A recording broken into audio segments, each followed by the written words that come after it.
કેમ છો વિદ્યાર્થી મિત્રો, હું નિલેશ ચૌહાણ ઓનલાઈન એજ્યુકેશનમાં આપનું હાર્દિક સ્વાગત કરું છું। આજે આપણે ધોરણ 9 ની અંદર ચેપ્ટર નંબર 12 હેરોન પહેલી વખત અભ્યાસ કરવા જઈ રહ્યા છે। અત્યાર સુધી તમે હેરોનનું સૂત્ર છે શીખવાના છો યુનિટ, આની પહેલા ક્યાંય સમજ્યા નથી, કારણ કે આની પહેલા જે તમે ત્રિકોણનું ક્ષેત્રફળ, ચતુષ્કોણનું ક્ષેત્રફળ શીખેલા છો એ એના આકારના આધારે મીન્સ કે શું થશે કે આપણી પાસે કાટકોણ ત્રિકોણ હોય, જેમ કે જસ્ટ તમને કહું કે આપણી પાસે આ પહેલો જે છે કાટકોણ ત્રિકોણનું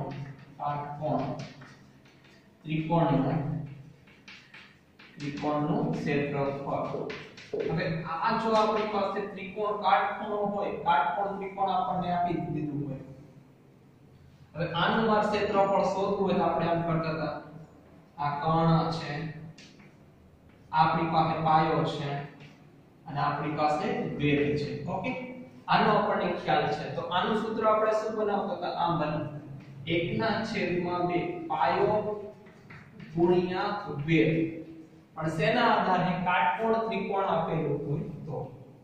ઇને સિવાય આપણી પાસે આમ એક કરતા હતા, એક ત્રિકોણ આપેલો હોય, જસ્ટ આ ત્રિકોણ છે, ત્રિકોણનું નામ આપી દે ABC, અને ઈ ત્રિકોણની અંદર એક વેધ બનાવેલો હોય, શું બનાવેલો, વેધ। ઓકે, જેમ કે આપણી પાસે એક રેખાખંડ, આ રેખાખંડ AB છે, આ AB રેખાખંડને બીજો રેખાખંડ XY એકબીજાને કાટખૂણે છેદે તો શું થાય, એકબીજાને લંબ, તો એવી રીતના આ જે છે અહીંયા નામ આપી દે M, તો BC જે છે, BC લંબ કોણ છે, M છે। તો આ ત્રિકોણનું ક્ષેત્રફળ શોધવું હોય તો અહીં લખતા આપણે ત્રિકોણ ABC નું ખાલી આમ લખી શકાય, ત્રિકોણનું ક્ષેત્રફળ, ત્રિકોણના ક્ષેત્રફળનું સૂત્ર શું થતું હતું આપણી પાસે, પાયો ગુણ્યા પાયો, એટલે 1/2 પાયો ગુણ્યા પાયા પરનો વેધ।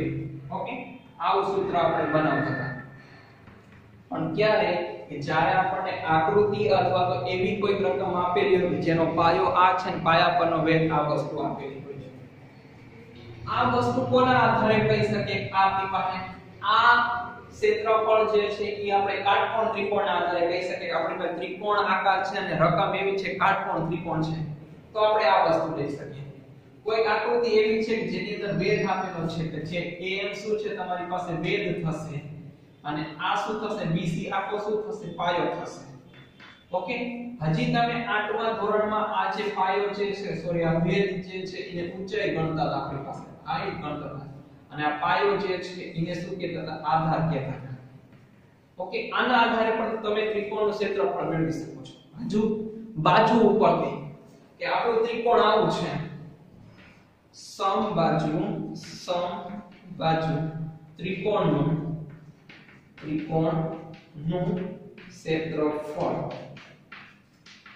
જેની ત્રણે ત્રણ બાજુના માપ કેવા હોય, સરખા હોય, જેમ કે આ ત્રિકોણ છે, આ ત્રિકોણ છે। ઓકે, ત્રિકોણ ABC, A B અને C, એની બધી બાજુના માપ સમાન છે, AB 5 સેમી, BC પણ 5 સેમી અને AC પણ 5 સેમી, એટલે બધી બાજુના માપ સરખા છે। તો આપણને એક વિધાન ખબર છે કે જે સમબાજુ ત્રિકોણ હોય, એટલે કે જેની ત્રણેય બાજુના માપ સરખા હોય તો એના ત્રણેય ખૂણાના માપ પણ કેવા થાય, સરખા થાય। તેથી સમબાજુ ત્રિકોણની અંદર સમબાજુ ત્રિકોણનું ક્ષેત્રફળનું સૂત્ર કંઈક આમ દેતા હતા, √3/4 ગુણ્યા બાજુનો વર્ગ, આવું આપણે સૂત્ર લેતા હતા। અત્યાર સુધી આવા સૂત્રના આધારે આપણે ક્ષેત્રફળ ગોતતા હતા। ક્યાં કાટકોણ ત્રિકોણ હોય તો આપણે 1/2 પાયો ગુણ્યા વેધ ફિક્સ જ મૂકી દઈએ છે। બીજું કે કોઈ એવી આકૃતિ આપેલી હોય કે જેની અંદર પાયો પણ આપેલો હોય અને વેધ પણ આપેલો, તો આપણે પાસે આમ લઈ શકતા 1/2 પાયો ગુણ્યા પાયા પરનો વેધ। ને જો તમારી ત્રિકોણ સમબાજુ ત્રિકોણ હોય જેની ત્રણે ત્રણ બાજુના માપ સરખા હોય, જો સમબાજુ ત્રિકોણ હોય ત્રણેય ખૂણાના માપ પણ કેવા થાય, સમાન થાય, તો એનું સૂત્ર કંઈક આમ દેતા હતા, √3/4 ગુણ્યા બાજુનો। હવે જો આપણને એવો પ્રશ્ન થાય કે મારી પાસે એમ બને કે આ ત્રિકોણ છે, ત્રિકોણ P Q R. આ ત્રિકોણ ના તો કાટકોણ ત્રિકોણ છે, ના ઈ ત્રિકોણ પર આવી રીતના પાયો અને વેધ પણ આપેલા નથી, અને આ ત્રિકોણ સમબાજુ પણ ત્રિકોણ નથી, વિષમ બાજુ છે. જેમ કે આ 5 સેમી 6 સેમી 6 સેમી. તો મારે આ ત્રિકોણનું ક્ષેત્રફળ શોધવું હોય કયું સૂત્ર અપનાવું, અથવા તો બીજું કોઈ આવું સૂત્ર હું આવું ત્રિકોણ મૂકું. જેમ કે 5 ની જગ્યા પર સોરી આ બને આ જે ત્રિકોણની વાત કરી કેવું ત્રિકોણ હતું, સમદ્વિબાજુ, બે બાજુના માપ સરખા છે. અથવા તો અહીંયા હું ચેન્જ કરી દઉં 7, તો 5 6 7 ઈ કેવું ત્રિકોણ થઈ ગયું, વિષમ બાજુ ત્રિકોણ. છતાં પણ મારે આનું ક્ષેત્રફળ ગોતવું છે. તો આ પહેલું સૂત્ર પણ મને કામ નથી લાગતું, બીજું સૂત્ર પણ કામ નથી લાગતું, અને ત્રીજું સૂત્ર પણ કામ નથી લાગતું. કારણ કે પહેલું સૂત્ર કેમ નથી કામ લાગતું, કારણ કે આ કાટકોણ ત્રિકોણ છે. બીજું સૂત્ર એના માટે કામ નથી લાગતું કારણ કે આના પર વેધ બનાવેલ છે નહીં, વેધનો કોઈ ઉલ્લેખ નથી. ત્રીજું સૂત્ર એના માટે કામ નથી લાગતું કારણ કે સમબાજુ ત્રિકોણ નથી. તો હવે છતાં પણ મારે આનું ક્ષેત્રફળ ગોતવું હોય તો હેરોનનું સૂત્ર જો તમે અપનાવો, હેરોનનું સૂત્ર જો તમે અપનાવો અને કોઈ પણ ત્રિકોણ, આ કાટકોણ ત્રિકોણ હોય કે ત્રિકોણની અંદર ભેદ આપેલો કે સમબાજુ ત્રિકોણ આપેલો હોય કે સમદ્વિબાજુ ત્રિકોણ કે વિષમ બાજુ ત્રિકોણ, કોઈ પણ ત્રિકોણ આપેલો હોય તો તમે હેરોનના સૂત્રના આધારે દાખલો ગણો, તમારી પાસે દાખલો થઈ જાય. એના માટે ગણિતશાસ્ત્રીએ હેરોન નામના ગણિતશાસ્ત્રીએ આ સૂત્રની રચના કરી છે, જેના ચેપ્ટરનું નામ છે હેરોનનું સૂત્ર. હવે હેરોનના સૂત્રમાં આપણને કઈ કઈ વિગત જોશે એ સમજાવું. તો હેરોનના સૂત્રમાં જોશે અર્ધ પરિમિતિ. અર્ધ પરિમિતિ,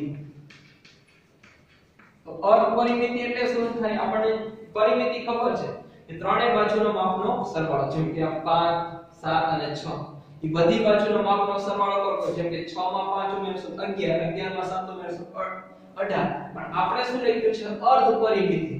ને જે તમારી પરિમિતિ આપી એના ભાગ્યા કેટલા કરવા પડે, 2 કરવા પડે. અર્ધ પરિમિતિને હેરોનના સૂત્રમાં કહેવાશે s. તો એનું સૂત્ર એમ બને a + b + c. જે a એટલે પહેલી બાજુ, b એટલે બીજી બાજુ, c એટલે ત્રીજી બાજુ, ત્રણેય બાજુનો માપનો સરવાળો કરીને ભાગ્યા 2 કરો એટલે શું મળશે, અર્ધ પરિમિતિ. એટલે હેરોનના સૂત્રમાં પહેલો તમારે આનો જવાબ લાવવો પડશે, જેને આપણે નંબર આપીએ 1. કે હેરોનના સૂત્રમાં સૌથી પહેલા કોનો જવાબ જોશે, અર્ધ પરિમિતિ. એટલે પોઈન્ટ નંબર 1 સોલ્યુશન કરશે. બીજું આપણે સોલ્યુશન કરવું પડશે, બીજું સૂત્ર શું રાખવું, હેરોનનું સૂત્ર. હેરોનનું સૂત્ર. ઓકે, તો હેરોનનું સૂત્ર જો આપણી પાસે જોતું હોય તો સૌથી પહેલા સૂત્રમાં શું આવશે, રૂટમાં આવશે. કેનામાં આવશે, રૂટમાં, એ વર્ગમૂળમાં s કૌંસમાં s - a, બીજા કૌંસમાં s - b, ત્રીજા કૌંસમાં s - c. બધાનું વર્ગમૂળ તમારે કાઢવું પડે. અને આ s - a, s - b અને s - c માં સંબંધ કેનો હશે, ગુણાકાર. આવા તમે બે પોઈન્ટની ગણતરી કરો એટલે તમારે જે ત્રિકોણનું ક્ષેત્રફળ જોતું હશે એ ત્રિકોણનું ક્ષેત્રફળ મળી જશે. જેમ કે ફોર એક્ઝામ્પલ આપણે એક રકમ લઈએ, એક ત્રિકોણની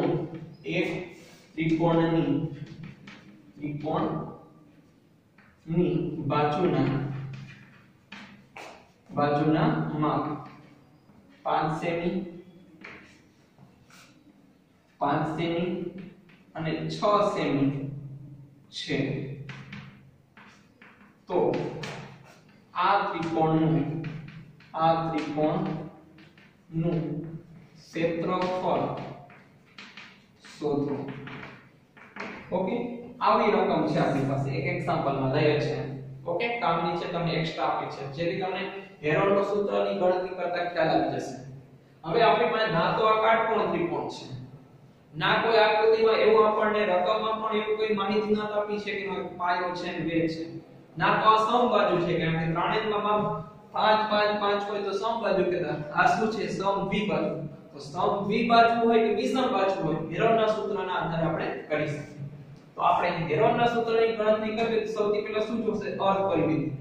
તો પેલી જે બાજુ છે એને આપણે 5 a નામ આપી, a બરાબર 5 સેમી, b બરાબર બીજી બાજુને પણ કેટલા આપશું, 5 સેમી, ત્રીજી બાજુ છે કેટલા સેમી 6 સેમી તો ત્રીજી બાજુ કહેશું c બરાબર 6 સેમી ઓકે હવે આપણે સૌથી પહેલા શું ગોતશું અર્ધ પરિમિતિ એટલે અહીંયા સૂચના લખી અર્ધ પરિમિતિ કૌંસમાં લખી દેશું s સૂત્ર a + b + c ભાગ્યા 2 તેથી a કેટલા છે આપણે 5 b કેટલા લીધેલા છે 5 c કેટલા છે 6 ભાગ્યા 2 બધાનો સરવાળો કરો 5 માં 5 ઉમેરશું એટલે 10 10 માં 6 ઉમેરશું 16 16 ભાગ્યા 2 16 ના અડધા કેટલા થશે 8 તો s બરાબર 8 તમારો જવાબ મળે અર્ધ પરિમિતિ કેટલી આવે છે આપણી પાસે 8 હવે પહેલું સોલ્યુશન થઈ ગયું છે હવે શું કરશું બીજું સોલ્યુશન તેથી રૂટમાં સૂત્ર લખી દે s કૌંસમાં s - a બીજા કૌંસમાં s - b ત્રીજા કૌંસમાં s - c રૂટની અંદર s કેટલો આવે છે 8 ઓકે આટલું તો સમજાય છે હવે s - a 8 - a કેટલા છે 5 8 - 5 ઓકે સેકન્ડ કૌંસમાં a - b s - b s કેટલો છે 8 માઈનસ b b પણ કેટલો છે 8 થર્ડ કૌંસમાં શું કહે છે s - c 8 - 6 એટલે અહીં લખીએ 8 - 6 ઓકે રૂટ પૂરો કરી દઈએ બરાબર કઈ સાદુરૂપ આપીએ હવે 8 ના 8 હું આનું સાદુરૂપ કૌંસમાં આપું છું 8 માંથી 5 કાઢ દેશું એટલે કેટલા રહેશે તમારે 3 ગુણાકારથી છૂટા પાડું છું બીજા કૌંસમાં 8 એમાંથી 3 કાઢો સોરી 8 માંથી 5 કાઢશું 3 8 માંથી 6 કાઢશું 2 ઓકે બાદબાકી થઈ ગઈ હવે આપણે વર્ગમૂળ બનાવવું છે સમજો તમે કેટલી રીતના વર્ગમૂળ બનાવી શકો છો સમજો એટલે સૌથી સાદી રીત છે કે તમારો જવાબ વર્ગમૂળની બારે લાવવાનો પ્રયત્ન કરો ઘણી એવી સંખ્યા આપણને છેલ્લે આમ બાકી રહેશે રૂટમાં 3 3 નું વર્ગમૂળ નીકળતું નથી ફાઇનલ જવાબ પણ આ રાખી શકે રૂટમાં 3 અને જેનું વર્ગમૂળ ન નીકળે એનું કોઈ કરી શકાતું નથી હવે તમે આનું શું કરી શકો છો હું તમને ટોટલી રીતના સમજાવી આજે પહેલા તમે શું કરી શકો બે ભાગ પાડી શકો 8 અને 2 8 2 16 8 નો અને 2 નો ગુણાકાર કરીએ તો 16 થાય ગુણ્યા 3 ગુણ્યા 3 3 કરી 9 તો અંદર હવે કૌંસની અંદર તમારી પાસે કઈ સંખ્યા બાકી રહેશે 16 અને 9 બંને બે સંખ્યાનો ગુણાકાર કરી દો અથવા ગુણાકાર ન કરવું તો સીધે સીધું તમે વર્ગમૂળ કાઢી શકો 16 ગુણ્યા 9 કરશો તમારો જવાબ કેટલો મળશે 144 16 9 144 144 નું વર્ગમૂળ કાઢશો કેટલું નીકળશે તમારી પાસે 12 પણ આ નાની સંખ્યા છે ને તમને સીધો ખબર પડી જાય કે ગુણાકાર કરતા પરંતુ એવું ન કરવા બેસે સમય ઘણો બધો છે એક સંખ્યાનું વર્ગમૂળ કાઢવાનું ટ્રાય કરવાનું 16 નું કાઢી શકે છે હા 16 નું કેટલું નીકળશે 4 રૂટ ની બારે ગુણ્યા 9 છે 9 નું કાઢી શકે છે વર્ગમૂળ હા કેટલું નીકળશે 3 તો બંને બે રકમ છે રૂટમાંથી વર્ગમૂળ નીકળી ગયું શું બાકી રહ્યું 4 ગુણ્યા 3 4 કરી 12 તેથી 12 સંખ્યા કેનામાંથી સેમીમાં તો શું લખી શકીએ છે સેમીની 2 ઘાત તેથી એક ત્રિકોણની બાજુમાં 5 સેમી 5 સેમી 6 સેમી તેનું ક્ષેત્રફળ ગોતવું હોય કેટલું મળશે ક્ષેત્રફળ 12 સેમી હવે તમને જે આ મેં તમને રીત આપી એને સિવાયની બીજી પણ રીત સમજો જેમ કે જો અત્યારે આપણે શું કર્યું બાદબાકી કર્યા પછી મેં તમને ભાગ પાડ્યા કે 8 ગુણ્યા 2 કરશો 16 મળશે 3 કરી 9 આ બંનેનો સીધો વર્ગમૂળ કાઢી દો હોય હવે કોઈને એમ થતું હોય સર મારે આવી રીતે નથી જવું આ પ્રમાણે જવું નથી તો તમે આમે કરી શકો જેમ કે જો 8 ના ભાગ પાડતો 8 ના ભાગ શું પડશે 4 દુ 8 ગુણ્યા 3 ના રાખો ગુણ્યા 2 ઓકે તો હવે જો આ 4 નું કાઢી શકીએ છે વર્ગમૂળ શું નીકળશે 2 3 ગુણ્યા 3 3 સરી 9 9 નું કાઢી શકીએ છે 3 2 ગુણ્યા 2 બાકી છે 2 દુ 4 4 નું કાઢી શકીએ છે 2 તો જવાબ પણ એનો યાદ આવશે 2 તરી 6 6 દુ 12 મેં 8 ના ભાગ પાડીને કર્યા તો ઓકે તો ગમે તે રીતના તમારે વર્ગમૂળ કાઢવાનો પ્રયત્ન કરવાનો છે જેમ કે મેં તમને એ એક્ઝામ્પલ આપ્યું હતું કે તમારી પાસે ગુણાકાર હવે કેટલો બાકી છે જેમ કે 8 ગુણ્યા 2 કરે 16 3 ગુણ્યા 3 કરે 9 16 નો નવા 144 જો વર્ગમૂળ આવે તો કાઢી શકો 12 જો કદાચ તમારી પાસે આવી કોઈ રકમ હોય 45 આવે છે। અહીંયા સાદુરૂપ આવતા શું આવે છે 45 આવે છે। તો 45 ના ભાગ પાડી દેવાના 9 5 45 9 5 45 કરે એમાંથી કઈ સંખ્યાનું તમે વર્ગમૂળ કાઢી શકો છો 9 નું કાઢી શકીએ છીએ કેટલું નીકળશે 3 5 નું કોઈ હિસાબે કાઢી શકતા નથી અત્યારે તો જાજો પ્રયત્ન કરવાનો એને ક્યાં લખી દેવાનું રૂટમાં જેનું વર્ગમૂળ ન કાઢી શકે એને વર્ગમૂળમાં લખી દેવાનું તો શું જવાબ મળશે 3 રૂટમાં 5 તો આનું ક્ષેત્રફળ તો આવી રીતે તમારે ક્ષેત્રફળ મેળવતા શીખવાનું છે। હેરોનનું સૂત્ર ક્યાં કામમાં આવશે હવે તમને ખ્યાલ આવ કર્યો છે જો આપણી પાસે ત્રિકોણ કાટકોણ ન હોય તો પણ કામમાં આવશે ત્રિકોણમાં વેધ અને પાયાનો ઉલ્લેખ ન કર્યો છે તો કામમાં આવશે અને ત્રિકોણ જો સમબાજુ ન હોય કે વિષમ બાજુ કે સમદ્વિબાજુ હશે તો હેરોનનું કરી શકો છો। એટલા માટે આપણી પાસે આ હેરોનના સૂત્રનો ખૂબ જ મહત્વનો છે। જો તમને કાટકોણ ત્રિકોણ આપ્યો છતાં પણ જો તમારે આ પદ્ધતિ અપનાવવી હોય તો પણ વાંધો આવશે। આપણે અગાઉ 10મા ચેપ્ટર એક દાખલામાં સૂત્રનો આપણે ઉપયોગ કર્યો હતો જે થોડુંક બીજી વખત શીખીએ એટલે જલ્દી ખ્યાલ આવી જશે। Thank you.